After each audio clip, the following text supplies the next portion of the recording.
Welcome, everyone, to Entrepreneur Factory's podcast. We're so glad you're here with us today. Today, we're going to be talking about sales and marketing. Mainly, it's marketing when it's just the two of us, and it is just the two of us today. But we're going to be talking about someone who really understood marketing very well. We're going to be talking about Walt Disney and some of the things that he did. So we're going to get started, and I'm going to introduce Jim, my partner, and he's going to kick it off and tell us about a little bit about what we're talking about today. Well, thank you, Boyd, and it's always a pleasure to be here and be here with all of these entrepreneurs that are out there in entrepreneur land. And I just want to kick off today. I mean, this is our normal Monday special where Boyd and I talk about topics that have helped us through our careers and stuff. But today, in preparing for the show, I ran across some information about Walt Disney, and he was a fascinating man. And all of us, are very familiar with him from the perspective of, his theme parks and all of the characters that he created and stuff. And what people may or may not understand is that he failed at many, many projects. He opened a cartoon studio, and it failed miserably. He I think forayed into marketing a little tiny bit and failed miserably. He had several projects that he was involved with, business projects, and he just was a complete failure. So a lot of people see the man, see the icon, and understand that part of him, but they don't realize that he was a go-getter. And one of his statements that he said is that, number one, he never gives up.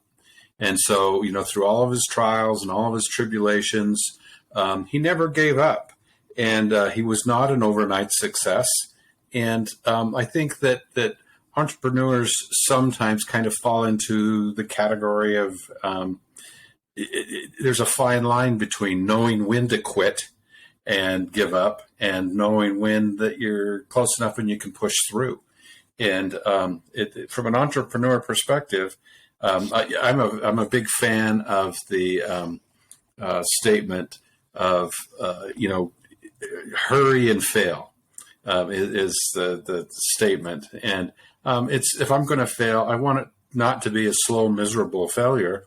I want to fail quickly so that I can move on to my new project. So I think that Walt Disney at least stuck through a couple of these things until he recognized that they were failures. But you guys, please fail fast, and then don't give up on your dreams. It sounds like a contradiction, but in fact, it is wisdom. So think about that for a second. And I've got a funny story. I was listening to a podcast where they were talking about Walt Disney as well. And they were saying that Walt Disney actually worked for an ad agency. And he came to them and said, I think these cute little cartoons with who would become Mickey Mouse would be a great idea. And the person said, I got to tell you, Walt, you have no imagination. You're not a very good illustrator. And I don't think you belong here. Wow. And of course, Walt was just beside himself. But he went out and he started making some of these cartoons. And before long, people were saying, why don't you just go ahead and do your own thing? And yes, he started, and he had the commercial art studio before he worked for the ad agency. And so, but he learned, I have an idea. I know that it'll work. And no matter what others are going to do, I'm going to go ahead with it. And of course, today we know how successful Walt Disney was before he passed away. And he passed away, quite a few years ago now. It was 1966. Mm-hmm. And they were still, Disneyland had been up, but they were still draining the swamp, so to speak, of where Disney World would be. And so he only had a vision of what it would be, but his brother took it from there. But I love that idea. Never give up. And that is a really important one to understand. The next one I think, though, we want to talk about is be a problem solver. Now, one of the things that he talked about is he said there's always things you can observe that people don't, they don't have an answer for. One of the big ones for like his theme parks was he knew that there was nothing really for families to do other than go to the beach in Southern California. And he says, I think that that needs to change. And so that's when he started having these ideas about a theme park. And again, a lot of people said no. But finally, one person gave him the chance, and they built the first one in just over a year. Now, it didn't have all the things that we see today. It was the old Western town and a few things like that, and a couple of rides. But it was a success right from day one. He did have the castle and Main Street, and then Frontierland is basically all it was.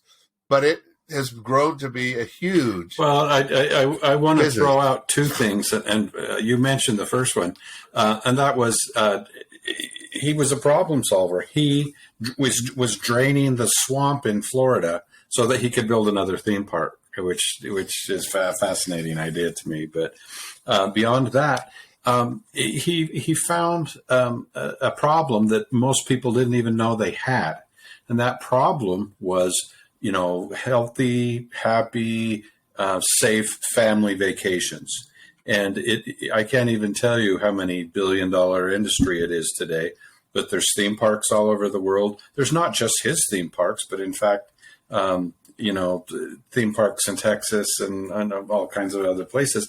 But family vacation is a great idea. Was a great idea. If, the beach was the only option, he really kind of invented the whole industry.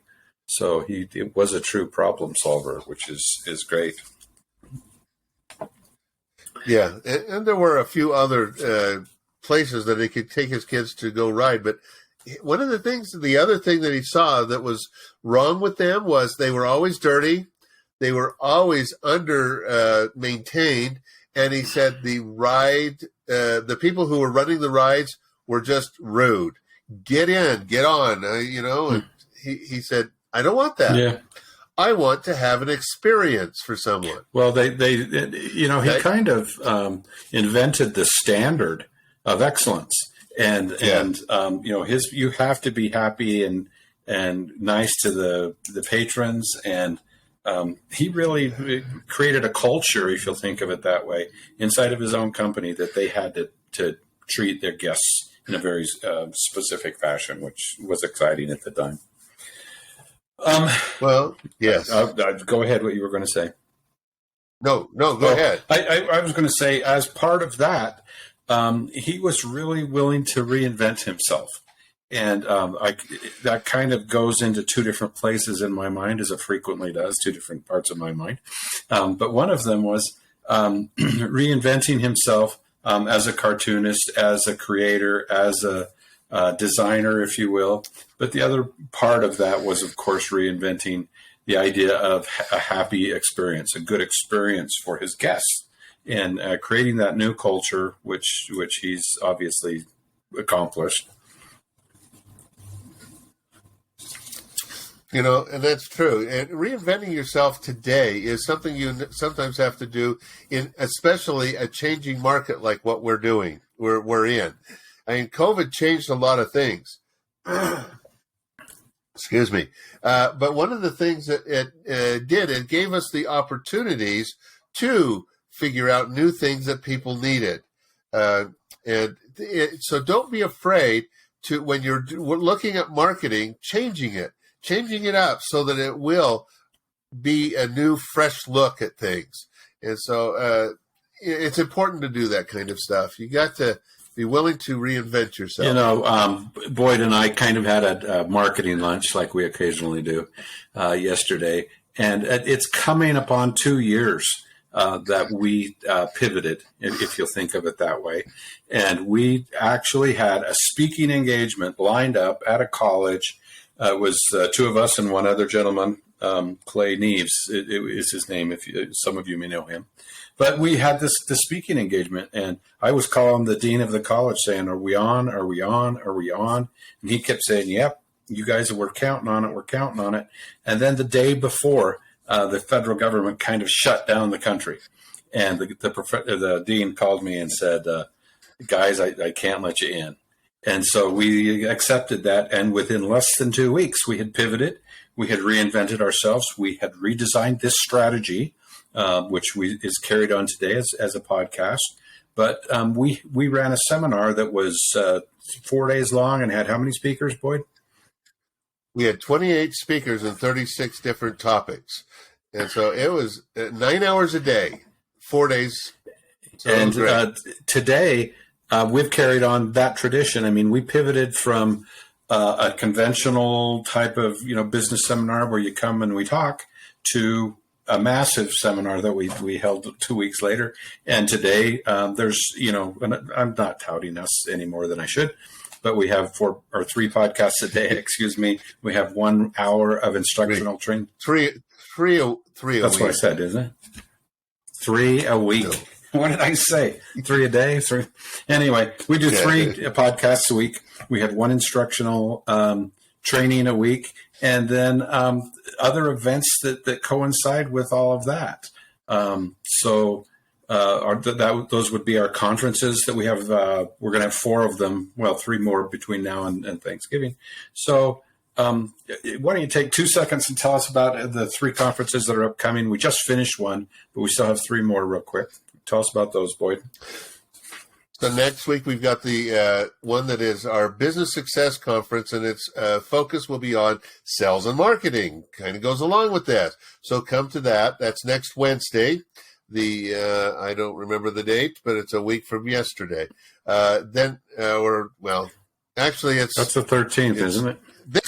It's this coming Wednesday. Yeah. Now that I think about it.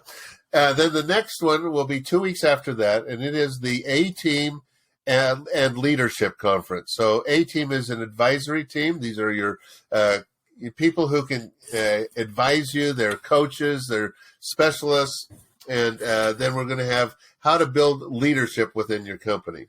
And then on the 11th of November is the one that will be our success for 2022, and it's things you can do today to get started to make 2022 even better.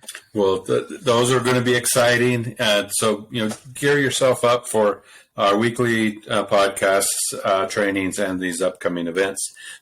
It kind of moves into the next topic that I want to talk about, that with Walt Disney. And he made a statement once that he really needs to surround himself with talent. And I just want to float the idea for a minute that I surrounded myself with Boyd.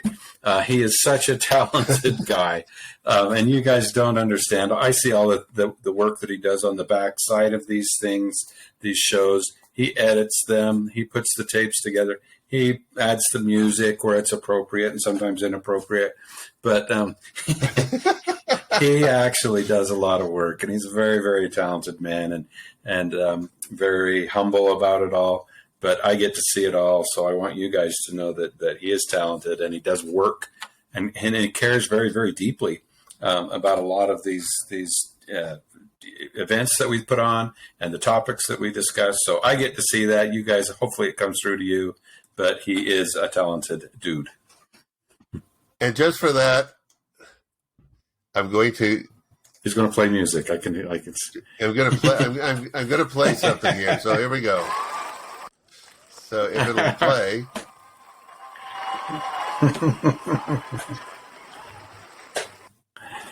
Okay. Enough of that. Okay. Down with the crowd. Settle down. Yeah, settle down. We want to move on. Okay, one of the other things that Walt always said was he always wanted to be curious. He always wanted to be, finding out how things work. And, new things was a big thing for him.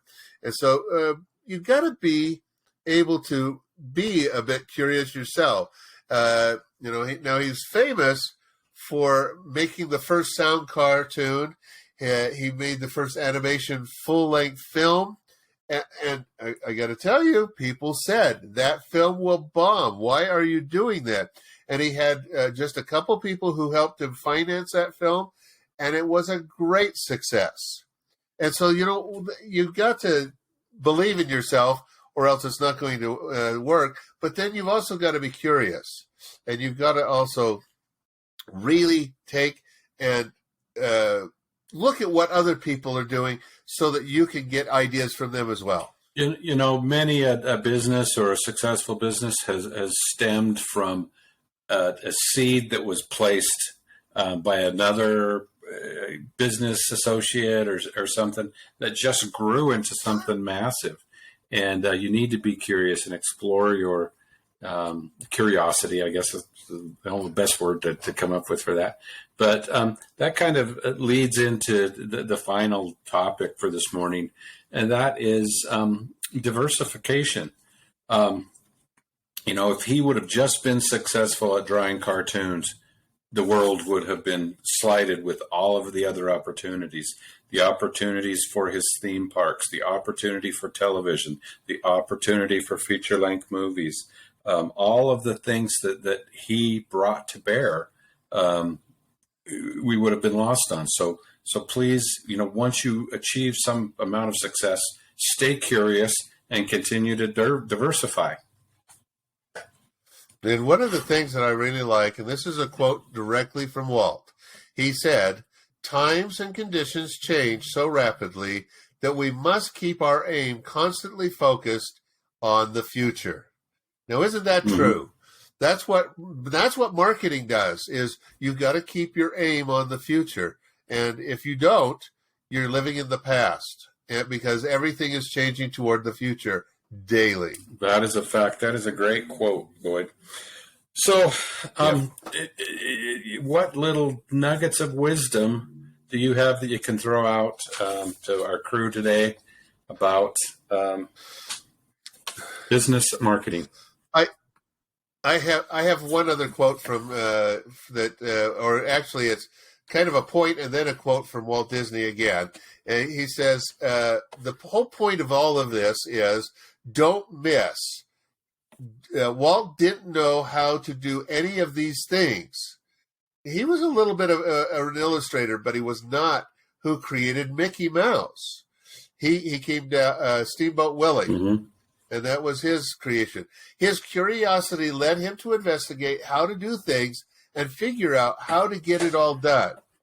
And then Walt said, "We keep moving forward, opening new doors and doing new things because we're curious, and curiosity keeps leading us down new paths."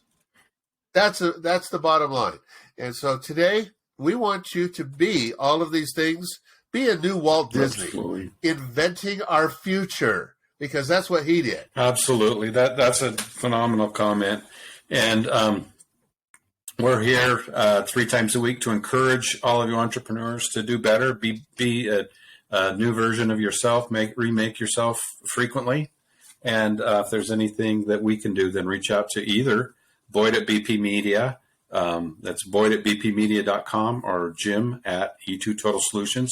We both have a passion for the entrepreneur community, thus the name Entrepreneur Factory, and we would do anything that we could to help you with a venture or be successful or reinvent yourself and become another Walt Disney. And we would love to hear any ideas that you have for any of our 3 shows. And as you know, Mondays is all about sales and marketing, mostly about marketing, to be quite honest. But we do bring in some salespeople from time to time that teach us about that. The second one that we have during the week is on Wednesday, and it's all about taking your business to the next level. And we have coaches and others that come and talk to us about that. And on Friday, it's all about entrepreneurship. And we love entrepreneurs, and we want you to succeed. And so that's what it's all about. So thank you for coming today, and we hope that you'll be back many times. Thank you. Have a great day, everyone.